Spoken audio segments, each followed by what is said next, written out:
आसिफ भाई, को गलती हो गई तो माजरत यार।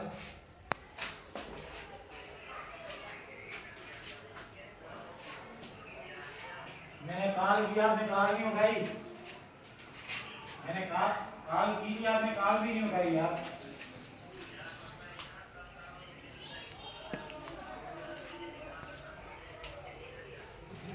मैंने देखो, मैं इधर की मूवी वगैरह सब कुछ बनाई हुई है, ठीक है।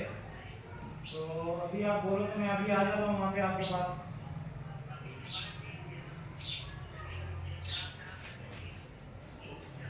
वही बात आ जाती है ना, फिर आप 3 से 4 बोलते हो, फिर 3 से 4 भी लोग उसकी मुलाकात नहीं होती